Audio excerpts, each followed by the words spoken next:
এখানে কি লিখেছে দেখো, গরুর পা কয়টি? 7টি। গরুর পা কয়টি? তাহলে গরুর পা কয়টি তোমরা জানো না? একটি গরুর পা কয়টি থাকে? 4টি। তাহলে আমরা লিখব গরুর পা সমান 4টি।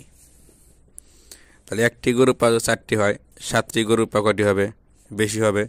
তাহলে আমরা কীভাবে লিখবো দেখো, আমরা লিখব একটি গরুর পা 4টি, 7টি গরুর পা 4 গুণন 7, 4 সাথে 28টি, অর্থাৎ 7টি গরুর পা 28টি।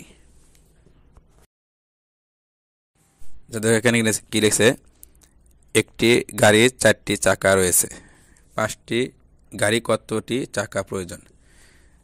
এটা আমরা কীভাবে করবো দেখো, একটি গাড়িতে চাকা কয়টি আছে? 4টি, তার মানে একটি গাড়িতে চাকা প্রয়োজন 4টি। তাহলে এখানে কি লিখছে, 5টি গাড়ি কতটি চাকা প্রয়োজন? তাহলে আমরা অঙ্কটা এভাবে লিখবো, একটি গাড়ির জন্য চাকা প্রয়োজন কয়টি? 4টি। 5টি গাড়ির জন্য চাকা প্রয়োজন কয়টি হবে? 4 গুণন 5, 4 5-এ 20টি।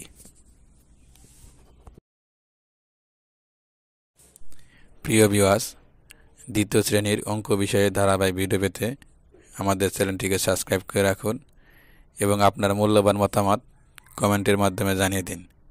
ধন্যবাদ।